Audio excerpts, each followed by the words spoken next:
The proof is basically logic, and logic has its own language, a very formal language that we use when we do proofs. So we need to start with some basic definitions of things.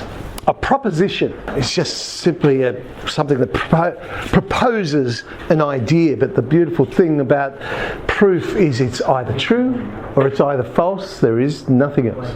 It's either true or false. So it is raining is a proposition. That is either true or false. As opposed to is it raining, that's not a proposition. That's a question. So logic, as I say, it's got its own language. It has an alphabet. Our alphabet is made up of propositional variables, basically pronumerals, you call them what you like. P1, P2, Q, X, Y, Phi, whatever. Punctuation symbols. The main punctuation symbols are simply the parentheses. We sort of group statements together and things like that. You can have some others, but they're the main one. Then we have our logic symbols. They're our connectives. It's what joins different propositions together. So the arrow, implication. We see that for if-then statements. Two different ways you can write negation, the hook or the tilde. I tend to go with the hook, but if you see tilde, it means the same thing. Then equivalence, the double-ended arrow, propositions that are logically equivalent. And is the upside down V, and or is the V, if you like. That's very, very similar if you think about it to set notation. Because if you think about the symbol for intersection and union, it's sort of the same thing really, which just in set notation we use a hard one rather than the smooth symbol, which we use in set notation. And then we have our quantifiers, and the main quantifiers we use is the backwards E, which means there exists, and the upside down A, which means for all. Statements then. Propositions are statements, but statements could also be a series of different propositions that are joined together with our symbols. A logically valid argument is then a list of propositions, and then we get a conclusion at the end of it. That's something we know already. That's a proof. You write down all your series of statements and then come up with some conclusion. Now this is not an example. This is the definition of example. So example is basically a situation that demonstrates the assertion. It's an example of it happening. Why do we define that? Probably more for this one. Counter example then is something that disproves. If you want to disprove something, you come up with a counter example, a situation where it doesn't work. So we use that to invalidate the argument. Negation. It changes the logical value. Changes something from being true to being false, or something from being false to being true. Remember, there's only one or two things it can be. So if I want to negate X and Y, then I'll end up with not X or not Y. I think what that's saying. So what we're saying is I don't have X and Y. I haven't got them both. Well, that therefore means I don't have X or I don't have Y. So those two things are logically equivalent. And negating the or, we get the and. If I don't have X or Y, then I don't have X and I don't have Y. So they're logically equivalent.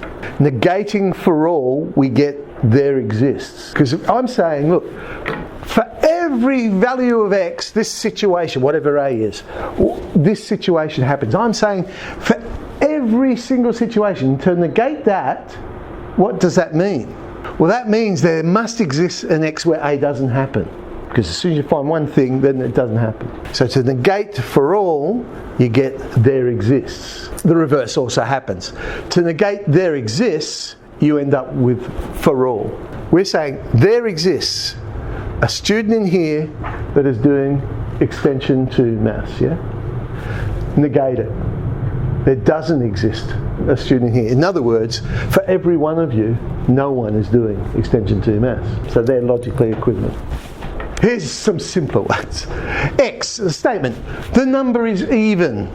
Well, 6 would be true. So negate it. Now the negation is not, the number is odd. So the negation then, 6 would now be false. If I'm saying the number is not even, then 6 is now false. It's changed the value. All birds are black. All birds are black. Remember, it doesn't have to be a true statement, it's just a statement. To negate that, different ways I could say it. I could say, well, at least one bird's not black. Another way I could say it is, well, not all the birds are black. I could say, well, some of the birds are not black. Different ways of saying it. How about this one then? There exists an x that is a real number, belongs to the set of real numbers, such that its square is less than 0. Now remember, it's a statement. We know that's false, by the way. It doesn't matter. I'm just making a statement. That's just a statement. Well, so what I'm saying, there exists a real number such that its square is negative. If I was to negate that, then the there exists becomes for all. For all real numbers, their squares are greater than or equal to 0. So I've changed the there exists to a for all, and then I've written the other case. If x squared is less than 0, to negate that I must have the other situation, which would be x squared is greater than or equal to 0. Implication, our if-then statements. So P implies Q. So if P is true, then Q has to be true as well. That's what we're saying. We don't have a choice. P implies we have Q. P is the premise, Q is our conclusion. Now P is what we call a sufficient condition for Q. It's sufficient. So what we're saying is Q can still exist without P. However, if we have P, then we must have Q. Imagine Q was invisible, right? So we can't actually see it. But all of a sudden, here's P. Q's invisible. I can't actually see it. But if I see P, because P implies Q, I know it's here somewhere. I can't see it, but because I've got P, I must have Q.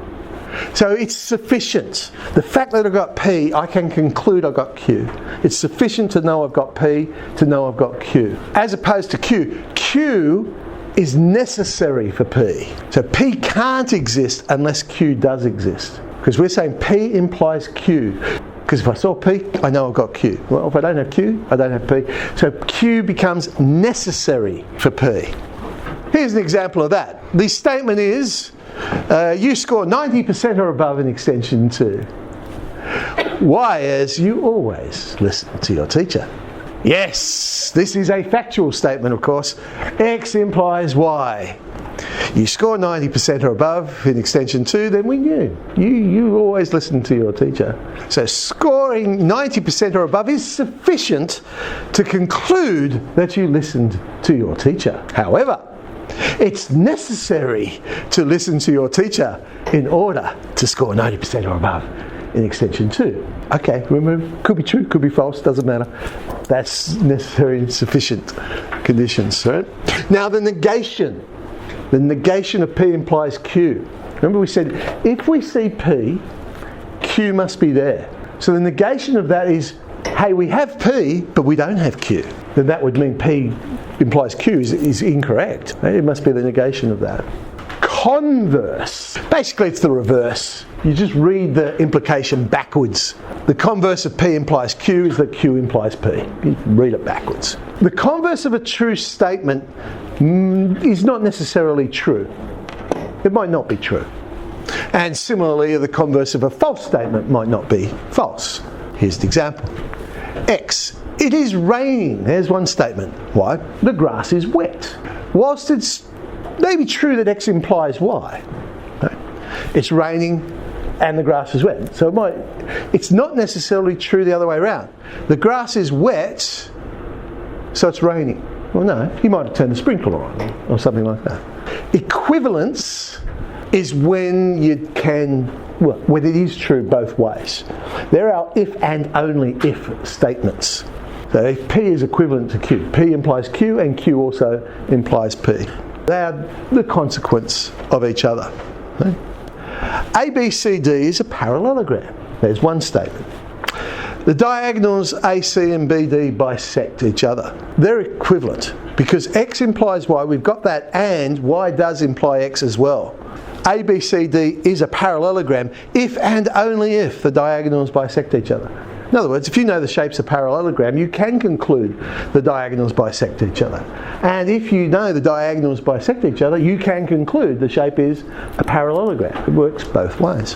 Contrapositive. The contrapositive, you negate the converse. So if the original statement is P implies Q, the contrapositive is the negation of Q implies the negation of P. They are actually logically equivalent. And sometimes it is easier to prove the contrapositive than the original statement itself. So that's why this is very useful, the contrapositive. A polygon is a triangle. There's my statement. Another statement is the interior angle sum is 180 degrees. X implies Y would therefore be, if a polygon is a triangle, then the interior angle sum is 180 degrees. We know that to be true. Let's have a look how, if we negate both of them. If the interior angle sum is not 180, then the polygon is not a triangle. See how they're the same? They're logically equivalent. This now brings me to this idea of truth tables. Now, truth tables, by the way, is not in the syllabus. So don't panic, they're not going to ask you to. But they can certainly be very useful when we're trying to see if something is a logically valid argument and what have you. So statement P and statement Q. Let's say P, the statement is the cat is white, and Q, the dog is black. So what are our possibilities? The possibility is that they're both true. Okay, so if they're both true, what is the negation? I didn't bother doing the negation of both of them, so the negation of P then must be false. What is P and Q? Well, if I have P and Q, and P's true and Q's true, then P and Q must be true. P or Q? Well, if I have P or I have Q, it doesn't matter which one I have, the answer is true. P implies Q. Well, yes, that is true. Remember, P implies Q. If we have P, we must have Q. Well, if P's true, Q's true, yes, that works. And P is equivalent. Well, yes, they have the same value. Okay. What happens if P is true and Q is false? Well, the negation of P still becomes false. But now P and Q is false, because we have true and false, so we do not have a true statement now, because one's true and one's false. So it becomes false. P or Q stays true, because one of them is true. So P or Q is true. P implies Q becomes false, because remember we said P means we have Q, but we're saying Q is false. So P implies Q would be false, and P being equivalent to Q, well, that's not true. One's true, one's false, so that becomes a false statement. The next possibility is that P is false and Q is true. The negation of P would be true. Again, P and Q would now be false, because one's true and one's false. P or Q is true. One of them is true. P implies Q is okay, because remember we said we could have Q without P. That was alright. So Q is still true, so P implies Q, that would be true. And equivalent, again, they're not equivalent because one's true, one's false. If they're both false, the negation is true, but now P, not now, the other ones were too. P and Q is false. P or Q is false. Neither of them are true. P implies Q would actually be true now, because P implies Q, well, we don't have either. That's fine. So that's true. And they're back to being equivalent again. They're now false. To find the negation, that's easy. We just swap in the value.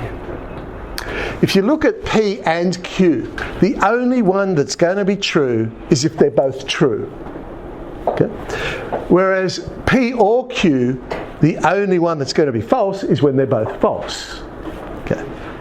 P implying Q, a necessary condition, so it's the P implies Q, it's the true implies false is going to be wrong. Because remember, if we have P, we must end up with Q.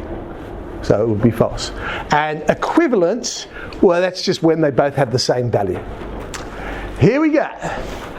Alfred, Kurt and Rudolph are accused of stealing and selling copies of an exam.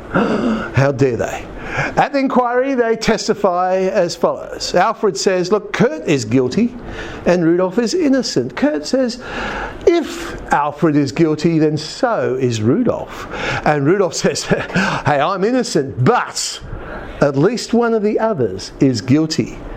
Your task is this. Can everyone be telling the truth? If everyone is actually innocent, who lied? And assuming everyone is telling the truth, who's guilty? And finally, if the innocent people tell the truth and the guilty lie, who is guilty? And you'll notice, oh, I haven't put the answers there for you. This is where I'm now going to turn this off. Right, the solution. I've got to come up with some propositions. I'm going to make the proposition that actually they're all guilty. So my proposition A is going to be Alfred is guilty, K is going to be Kurt is guilty, and R is going to be Rudolph is guilty. Yes, it's going to be a very large truth table because there are a lot of possibilities. It could be that all three of those are true. It might be the first two are true and the last one's false, and so on and so on and so on. They're all the possibilities that I could have. I've now got to try and work out their testimony, what it would be. And so we'll be joining these statements together somehow. Alfred, what did Alfred say? Alfred said, Kurt is guilty and Rudolph is innocent. So Kurt is guilty, proposition K, and Rudolph is innocent means I don't and not are. That's basically what Alfred is saying. Okay, so let's fill in our truth table for Alfred. Well, I just have to transfer the values over for K, whereas for not R, I just change the values. And now, what is K and not R? When we had the and situation, we said only true and true was true. So therefore, all the others must be false. Okay. Kurt, what did Kurt say?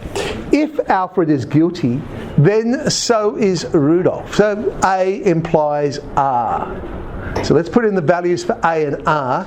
And what did we say about if then? If then, we said the only false one was for if then was if true implies false. Therefore, all the others must be true. Now, Rudolph is a little bit more involved putting this one together. I am innocent, but at least one of the others is guilty. So, I am innocent. So, Rudolph, R, not R. But, at least, so, and at least one of the others is guilty. So I have A or I have K. Fill in this truth table. Okay. So not R, fill that in, the A and the K. Grouping symbols, no different to the regular maths, we do inside first. So A or K, we said the only one that was false was if we had false, false. The others must be true. So now these blue ones here, I'm combining that with not R. I'm saying I've got not R and the blue ones. Well, the only ones that are true and true. The rest must be false. We now have the solution in front of us. It's a matter of picking it out. The first one was, can everyone be telling the truth? So it's not that these are all true, it's their statements are all true. I'm looking for a line, so their statements, it's the ones I put in red. I'm looking for a line where all three are T. And there it is, right there. So yes, it's possible. They could all be telling the truth. Okay.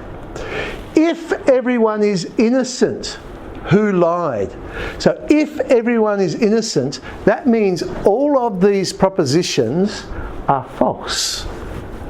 Right there. So who lied? Okay. Alfred and Rudolph lied, because their ones are false. Assuming everyone's testimony is true, who is guilty? So we're now saying everyone's statement is true. Where's that? There it is. Who is guilty? Well, it's Kurt. Right? Because if you look over here, the only statement that was true was K. Kurt is guilty. And if the innocent tell the truth and the guilty lie, who is guilty? This was a bit trickier to find. The innocent people are telling the truth and the guilty lie. So the innocent people would be in these statements where we have false. And their statement would be true. Whereas the guilty would be where this says true, their ones would be false. That's the line right there. You'll see it there. See, Alfred was telling the truth. His statement was false. So now the truth, Alfred is guilty. His statement is false. He lied. Kurt is innocent. He told the truth. And Rudolph, true statement, he is guilty, and his statement was a lie. So Alfred and Rudolph are the guilty party. Truth table is not in there, but it's a useful device for proving some things, and I will use it in our notes to prove some stuff, just to show you that arguments are logically valid and things like that. Enjoy.